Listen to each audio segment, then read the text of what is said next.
Welcome to all. 14 दिसंबर की ये current affair की क्लास है। इसमें हम 14 दिसंबर में कौन कौन सी नेशनल इंटरनेशनल स्पोर्ट्स से रिलेटेड, इकोनॉमी से रिलेटेड कौन कौन से करंट अफेयर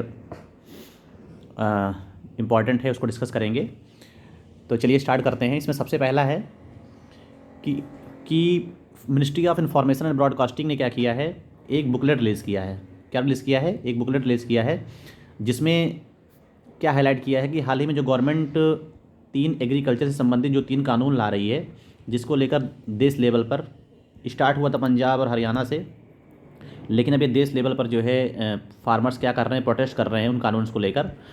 उन्हीं कानून्स के बारे में जो भी डाउट्स हैं या जो मिस इन्फॉर्मेशन फैलाई जा रही हैं, है ना, जो भी डाउट्स हैं या उनके बारे में जो गलत अफवाहें फैलाई जा रही हैं, उसी को क्लियर करने के लिए गवर्नमेंट ने क्या किया है।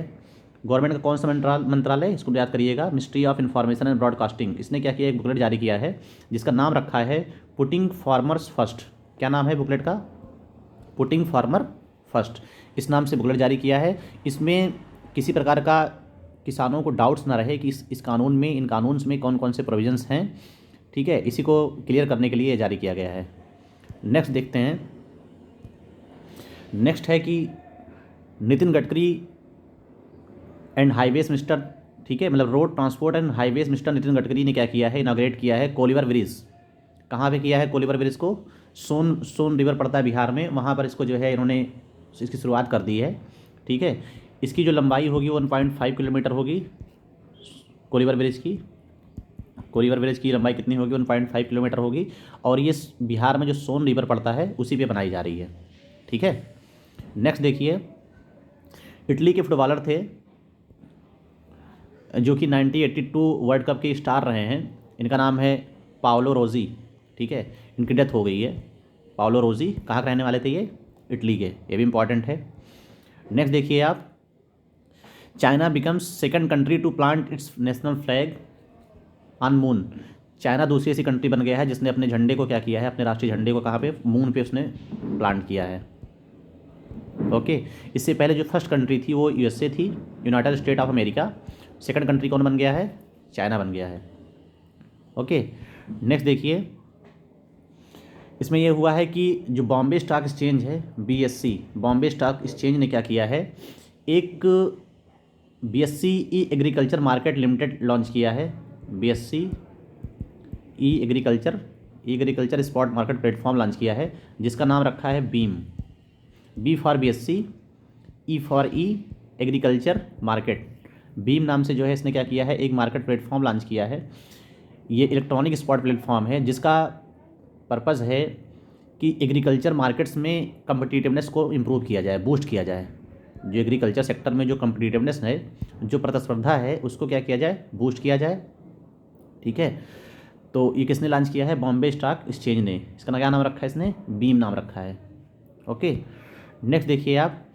Doctor Carolina Rauzo. ठीक है, क्या नाम इनका? Doctor Carolina Rauzo. इनको क्या मिला है? 2020 का रामानुजन प्राइज़ यंग मैथमेटिक्स। ठीक है, क्या मिला है? यंग मैथमेटिक्स अवार्ड इनको मिला है। ये पहली ऐसी महिला है जो नॉन इंडियन है जिनको ये अवार्ड मिला है। ओके, ये पहली ऐसी महिला है जिनको ये अवार्ड मिला है। और इनको किस लिए मिला है? क्योंकि इन्होंने अलजेब्रिक ज्योमेट्री के क्षेत्र में, ठीक है, इन्होंने क्या किया था, अलजेब्रिक ज्योमेट्री के क्षेत्र में आउटस्टैंडिंग काम किया है। किसमें? अलजेब्रिक ज्योमेट्री के क्षेत्र में आउटस्टैंडिंग काम के लिए इनको मिला है। ओके, तो याद रखिए ये कहाँ के रहने वाली हैं? ये ब्राज़ील के रहने वाली हैं। कहाँ की? ये ब्राज़ील के रहने वाली हैं। और इनको कौन सा अवार्ड मिला है? Young mathematician Ramanujan prize. Okay, next देखिए आप।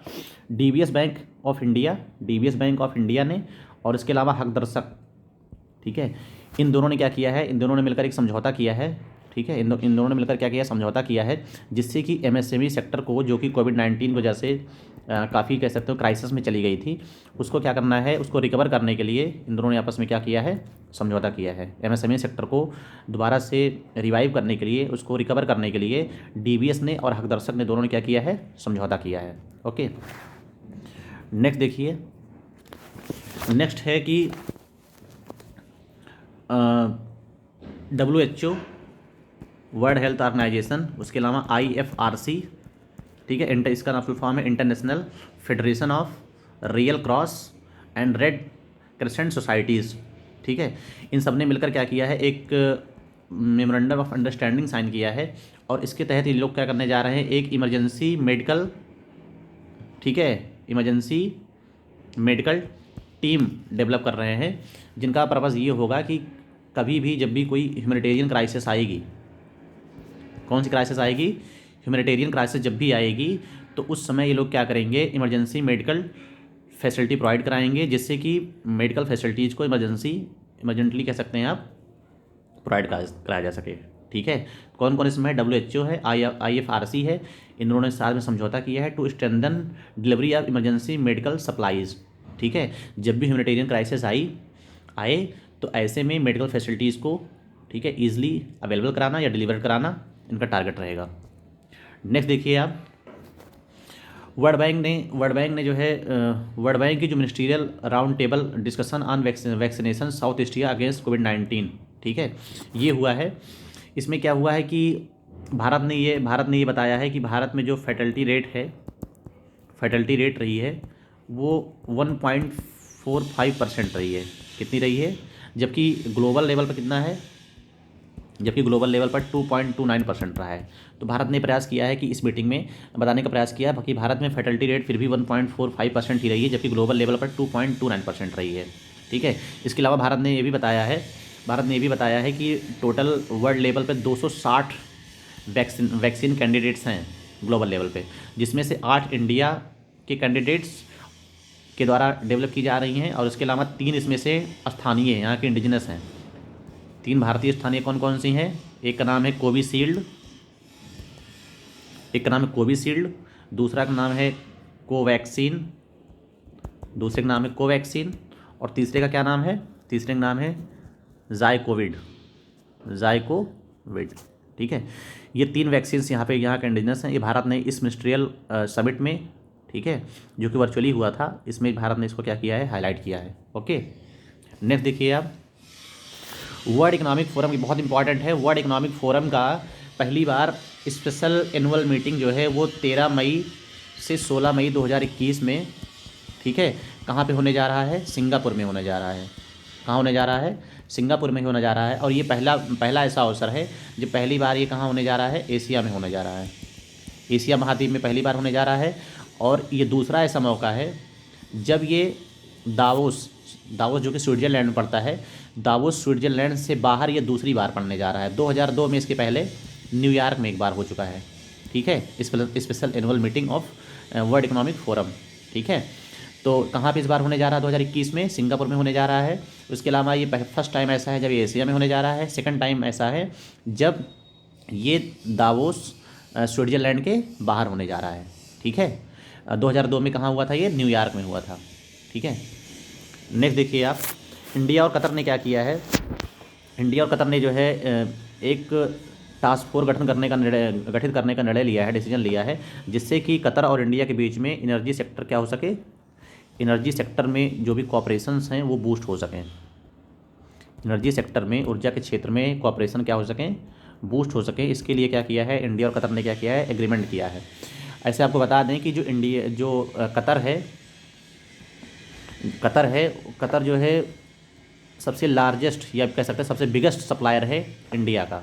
इंडिया को LNG सप्लाई करने वाला कतर सबसे ज़्यादा कह सकते हैं सबसे ज़्यादा जो है कतर ही इंडिया को LNG सप्लाई करता है। उसके अलावा इंडिया जो है वर्ल्ड का तीसरा सबसे बड़ा तेल और LNG इम्पोर्टर है, ठीक है। ऑयल एंड LNG इम्पोर्टर तीसरे नंबर का इंडिया ही है पूरे वर्ल्ड में, ओके। इसके अलावा इंडिया ने ये भी टारगेट कर रखा है कि 2030 तक इंडिया क्या करेगा, टोटल जो नेचुरल गैस है जिसे इंडिया इंपोर्ट करता है, ठीक है, उसे 15% तक 2030 तक करना है। कितने परसेंट तक करना है नेचुरल गैस को, 2030 तक 15% तक करना है, ओके। नेक्स्ट देखिए आप, नेक्स्ट है कि 2021 में एक डेलीगेशन आने वाला है, कहाँ से, ब्राज़ील से इंडिया में। ये इसलिए किया गया है कि इंडिया और ब्राज़ील जो है दोनों डिफेंस के सेक्टर में क्या करना चाह रहे हैं, दोनों डिफेंस के सेक्टर में कह सकते हैं कि डिफेंस सेक्टर को बहुत इंप्रूव करना चाह रहे हैं। इसके लिए पहला वेबिनार जो है वो 2021 में इंडिया में ऑर्गेनाइज होने वाला है और वहाँ से एक डेलीगेशन इंडिया में आएगा। ओके, कब आएगा? 2021 में। नेक्स्ट देखिए आप, इंडिया और नेपाल ने क्या किया है। इंडिया नेपाल ने पावर सेक्टर में कोऑपरेशन को मजबूत किया है और इसकी एक मीटिंग की है जो कि वर्चुअली ऑर्गेनाइज हुई है इंडिया और नेपाल के बीच में। इसमें इन लोगों के बीच में एक जॉइंट कोऑपरेशन कह सकते हुआ है और इसके तहत क्या क्या की गई हैं कि क्रॉस बॉर्डर सीमा पार दोनों के बीच में इलेक्ट्रिसिटी को लेकर क्या होगा, कोऑपरेशन या ट्रेड कह सकते हैं, दोनों के बीच में सीमा पार क्रॉस बॉर्डर इलेक्ट्रिसिटी ट्रेड होगा। उसके अलावा इन लोगों ने कहा है कि एक जो है बिहार में सॉरी नेपाल में क्या हो रहा है कि नेपाल में एक 900 मेगावाट का अरुण थर्ड नाम से, ठीक है, एक हाइड्रो इलेक्ट्रिक प्रोजेक्ट जो है बन रहा है। उसके कंस्ट्रक्शन करने की बात की गई है, उसके कंप्लीशन की बात की गई है ना। ये सब चीज़ें जो है इंडिया और नेपाल के बीच में संपन्न हुई हैं।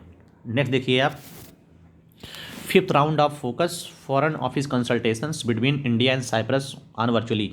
इंडिया और साइप्रस के बीच में फॉरेन ऑफिस कंसल्टेशंस हुआ है 5वें नंबर का, और ये भी वर्चुअली ही ऑर्गेनाइज हुआ है ना। इसमें भी क्या किया गया है, इन लोगों के बीच में कोऑपरेशन की बात की गई है, ठीक है, आपस में कोऑपरेशन की बात की गई है। कोऑपरेशन किस किस सेक्टर में, बहुत इंपॉर्टेंट नहीं है ये, पॉलिटिक्स के क्षेत्र में, इकोनॉमी के क्षेत्र में, है ना, उसके अलावा कल्चर के क्षेत्र में, इसके अलावा आयुर्वेद के क्षेत्र में, डिफेंस हो गया, है ना।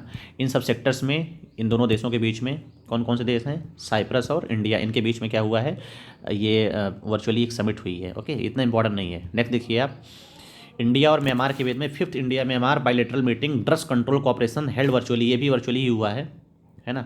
कोविड-19 की वजह से ज़्यादातर जो समिट हो रही है, ज़्यादातर मीटिंग्स हो रही हैं, वो वर्चुअली ही ऑर्गेनाइज हो रही हैं। तो इन दोनों के बीच में द्विपक्षीय समझौता है इंडिया और म्यांमार के बीच में। इसमें किन किन मुद्दों पर डिस्कशन हुआ है, इसमें हाईलाइट किया गया था जो हीरोइंस का ट्रैफिकिंग हो रहा है, हीरोइंस का जो क्या हो रहा है, ट्रैफिकिंग हो रहा है, ठीक है, और इसके बारे में जो है इसमें चर्चा किया गया। उसके अलावा जो भी भारत के नॉर्थ ईस्ट वाले रीजन में ड्रग एब्यूज़ चल रहा है ना, ड्रग एब्यूज़ चल रहा है, उन सबको लेकर जो है इसमें समझौता हुआ है। इसके अलावा जो म्यांमार के बॉर्डर के थ्रू भारत के बे ऑफ बंगाल के थ्रू इंडिया में ड्रग ट्रैफिकिंग हो रही है ना, म्यांमार के रास्ते से होकर, बंगाल की खाड़ी से होकर भारत में जो ड्रग ट्रैफिकिंग चल रहा है, उसको लेकर भी क्या हुआ है, डिस्कशन हुआ है। ओके, तो इस ओवरऑल जो मीटिंग हुई है, इस मीटिंग में यही ड्रग कंट्रोल की करने की बात की गई है, दोनों देशों के बीच में कोऑपरेशन की बात की गई है कि जो भी हीरोइंस का ट्रैफिकिंग हो रहा है उस पर कंट्रोल किया जाए। इसके अलावा जो भी नॉर्थ ईस्ट वाले रीजन में जो भी ड्रग एब्यूज़ हो रहा है उस पर कंट्रोल किया जाए, है ना। उसके अलावा जो भी ड्रग ट्रैफिकिंग हो रही है बे ऑफ बंगाल के रास्ते के थ्रू, उस सब पे क्या किया जाए, कंट्रोल किया जाए। नेक्स्ट देखिए आप, वर्ल्ड हेल्थ ऑर्गेनाइजेशन ने हाईलाइट किया है कि सन 2000 से लेकर 2019 के बीच में लगभग 9 मिलियन डेथ टोटल हुई हैं, जिसमें जो हार्ट डिजीज़ है वो सबसे ज़्यादा किससे हुआ है, हार्ट डिजीज़, हार्ट से संबंधित डेथ सबसे ज़्यादा हुई हैं, इसने टॉप किया है, ठीक है। तो अगर पेपर में पूछे कि सबसे ज़्यादा जो है सन 2000 से लेकर सन 2019 तक के बीच में सबसे ज़्यादा कौन से उसके किस मतलब डिजीज़ की वजह से सबसे ज़्यादा डेथ हुई हैं, तो वो किस रिलेटेड है, हार्ट से रिलेटेड थी, ठीक है। तो हार्ट से रिलेटेड डिजीज़ से सबसे ज़्यादा लोगों की जान गई हैं, ठीक है। नेक्स्ट देखिए आप, इंडिया ने क्या किया है कि यूनाइटेड नेशन रिलीफ, UNRWA का फुल फॉर्म है यूनाइटेड नेशन रिलीफ, है ना, and work agency for Palestine refugees, ठीक है, refugees in the near east. तो इसके लिए भारत ने क्या किया है, 2 मिलियन, कितना, 2 मिलियन अमेरिकी dollar, USD, 2 million US dollar क्या किया है, इंडिया ने कंट्रीब्यूट किया है। इससे पहले इंडिया ने 3 मिलियन US डॉलर जो है कंट्रीब्यूट किया था। टोटल अगर आप देखेंगे 2020 में कितना हो गया कंट्रीब्यूशन, 2 ये 3 ये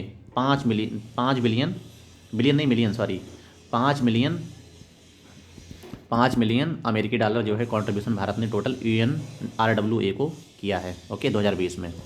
नेक्स्ट देखिए आप, इंडिया और उज्बेकिस्तान के बीच में एक हाई लेवल की वर्चुअल समिट हुई है। एक हाई लेवल की वर्चुअल समिट हुई है इंडिया और उज्बेकिस्तान के बीच में। और इसमें क्या किया जाना है कि स्ट्रेटजिक पार्टनरशिप को और स्ट्रेंथन करने के लिए। ओके, इसमें क्या बात की गई है कि पोस्ट कोविड के बाद जो है कोऑपरेशन करने की बात की गई है। पोस्ट कोविड कोऑपरेशन की बात की गई है। उसके अलावा दोनों देशों के बीच में रीजनल एवं ग्लोबल लेवल पर म्यूचुअल इंटरेस्ट को रिस्पेक्ट करने की बात की गई है ना। ये सब चीज़ें इसमें की गई हैं इंडिया और उज्बेकिस्तान के बीच में। इसके अलावा इसमें 9 एग्रीमेंट्स हुए थे जो बहुत इंपॉर्टेंट नहीं है। ये सब हर एक सेक्टर में लगभग इंपॉर्टेंट, मतलब हर एक सेक्टर में लगभग एग्रीमेंट्स ही गई हैं, तो इतना इंपॉर्टेंट नहीं है। ओके, नेक्स्ट देखिए, गवर्नमेंट ने लॉन्च किया है, government launch program for socio economic profiling, PM SVANidhi, है ना। जो पीएम स्वनिधि स्कीम है, पीएम स्वनिधि जो स्कीम है, ये जून 2020 में लॉन्च की गई थी। कब लॉन्च की गई है ये जून 2020 में लॉन्च की गई थी।